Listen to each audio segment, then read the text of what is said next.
This movie starts by showing a busy police station in France. There's a video going around showing how a group of people dressed as police hurt a 13-year-old boy named Ider so badly that he died.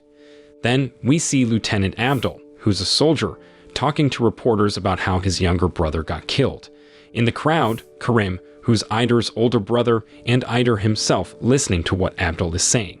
After the press conference, a guy with long hair throws a homemade bomb in front of the police station, causing a lot of trouble. He and his friends take the chance to steal police gear and weapons.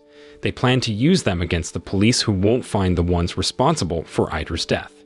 Later, Karim and his gang grab a police car and go back to Athens, where they live. It looks like they're getting ready to start a rebellion led by Karim. On the other side, a policeman named Jerome and his fellow officers are getting ready to face whatever might happen in Athens. They're also worried about a guy named Sebastian, who lives in a nearby building, and they've been keeping an eye on him for a while. Meanwhile, the older brother of Abdul, Karim, and Ider, whose name is Mokhtar, has some problems. He uses cocaine, and he's also involved in selling illegal weapons. When the riots happened in Athens, he tried to hide these illegal weapons by taking them out of Athens in an ambulance and burying them in the forest. But Karim's group locked all the ways, so Mokhtar had to hide in an empty shop that used to be a shisha lounge. He even had to be a bit forceful with Karim's gang to make them go along with his plan, and they couldn't fight back because they knew he's their leader's older brother. Karim tried to stop him, but Mokhtar scolded him. Later on, the people in Athens saw police guarding the housing area, and they started to panic. They blamed Karim and his gang for causing trouble with the police. They even cornered Abdul, who had just come to Athens for Ider's memorial service, and wanted him to stop Karim's actions. Abdul tried to mediate and look for his younger brother. That's when he found Sebastian in the flower garden. Sebastian seemed really calm, unlike the other residents, and Abdul made sure to keep him safe in a room so he wouldn't be influenced by Karim and his gang. Abdul hadn't met Karim yet, so he decided to go back home where people were praying for Ider. His mom asked him to change and join them. Just then, Karim came home, and the prayers had to stop because the police started attacking. Abdul, who hadn't had a chance to see Karim, found his younger sister and asked her where Karim was, but she scolded him and told him to help Karim, who was fighting for justice for Ider. She thought Abdul had always been on the police's side, so hearing this, Abdul decided to go find Karim and sort things out. Outside, Abdul helped the residents evacuate, and he met his mother, who told him to take care of Karim. Soon, there was a clash between the residents and the police. On the other hand, Karim kept resisting and even ordered his friends to drop a refrigerator from the building's roof, which made the police use tear gas. Karim got hurt in the hand, but he quickly patched himself up and went back to fight with his friends.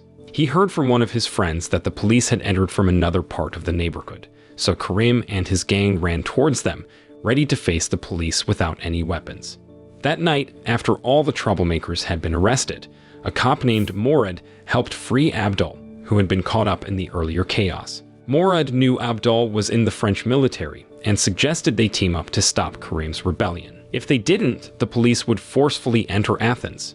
Meanwhile, Karim was motivating his crew not to fear the police forces that were out there. He reminded them that their mission was to uncover the identity of the cops who had killed Ider. Karim didn't trust the media's claim that the attackers weren't police officers, so he asked his friends to capture one of the policemen as a hostage to make the police reveal the truth about the attackers. Shortly after, police units began entering the Athens area from different directions. Karim's group greeted their arrival by setting off fireworks in the sky. As the police advanced, fireworks were aimed at them, and the police retaliated by hitting the rebel members. Eventually, the police had to stop because the rebels targeted them with fireworks, forcing the police to take cover behind shields in the middle of Athena. Seeing the police unable to move, Karim went downstairs and throws a homemade bomb. The homemade bomb exploded, making the police officers struggle to breathe and see due to the smoke. They were forced to retreat. Unfortunately, Jerome and some others got separated from their group, so he hid to avoid the rebel members trying to capture him. With a limp, Jerome attempted to leave Athens but was spotted by some of Karim's group. He went into hiding again, changed his clothes to avoid being recognized as a cop, but he was eventually caught and taken hostage by the rebels. Outside Athens, Abdul, still with Morad, watched a video of Jerome, who was badly beaten and tied up. In the video, Karim demanded that Eider's killer be identified and given a life sentence. He threatened to kill Jerome if the police didn't meet his demands. Morad, hearing this, asked Abdul for time to fulfill Karim's demands and helped Abdul convince Karim to make peace with the police before the government sent in the army to deal with the rebel group. Abdul, being Karim's older brother, returned to Athens easily. He tried to persuade Karim to stop the rebellion, but Karim was determined to continue, especially since the police and government had remained silent about Eider's killer. Abdul tried to make Karim understand that the rebellion wouldn't bring Eider back to life.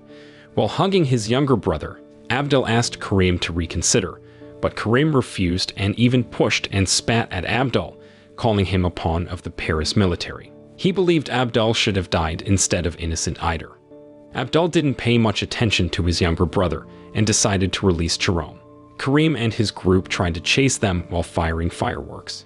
As Abdul and Jerome approached the exit, they were told to lie down by the police on guard to avoid being shot. Unfortunately, a shot missed and hit Jerome in the leg. While Karim and his members tried to avoid police attacks, Abdul and Jerome had to go back inside and hide with Mokhtar and his men. To keep others away, Mokhtar fired a warning shot, preventing Karim and his members from entering. Abdul asked about a way out of Athens, and Mokhtar explained that his men were searching for an escape route by digging in the back room. When Mokhtar realized Jerome was a police officer, he became angry with Abdul. During the argument, their mother called, but they didn't answer, and they continued arguing until Mokhtar called his friend to help Jerome leave Athens to improve his image in front of the police. Meanwhile, Karim, with his members on standby, also received a call from his mother. Despite the dangerous situation, he answered the call. After the call, Karim instructed his members to block Jerome from escaping through the back door while he tried to threaten Abdul, who was hiding, by saying his older brother would hand over Jerome. When his request was ignored, Karim lit the fuse of the Molotov cocktail he was carrying. However, the police were behind him, ordering him to put it down. Ignoring the police's orders, Karim intended to throw the Molotov, but the police shot him first, causing the Molotov to fall and burn Karim's body, which had been shot.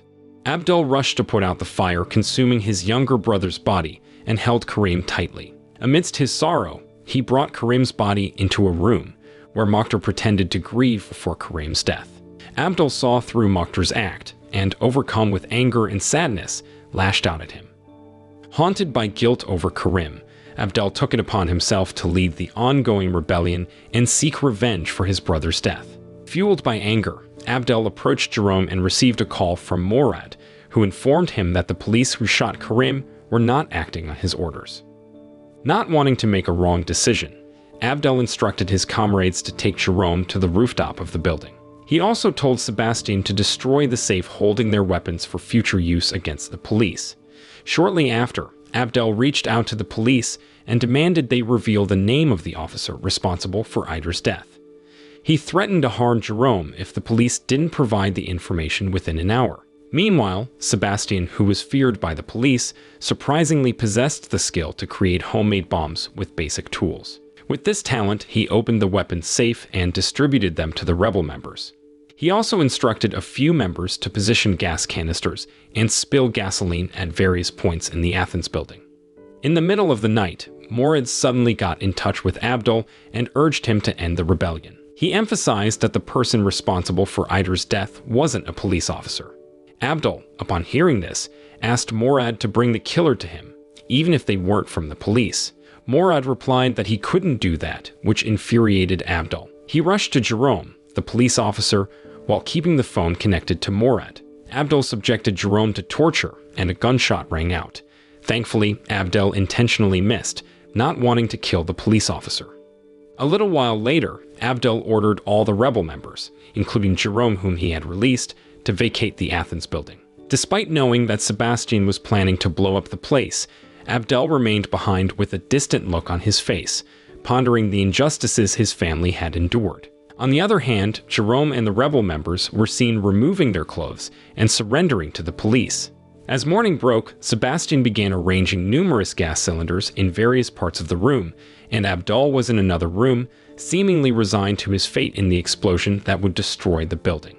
Towards the end of the movie, There's a scene where Eider is shown lying down, brutally attacked by a group dressed as police officers. One of them even records this cruel act. After leaving Eider helpless, these men head to a spot to burn the police uniforms they were wearing. By looking at the tattoos on one of the members, it is revealed that Eider's killer is actually part of an anti-government extremist group that intentionally stirs up conflict between the people and the government. The moral lesson from this story is that the quest for justice and revenge can result in a never-ending cycle of violence and destruction, causing more harm than good.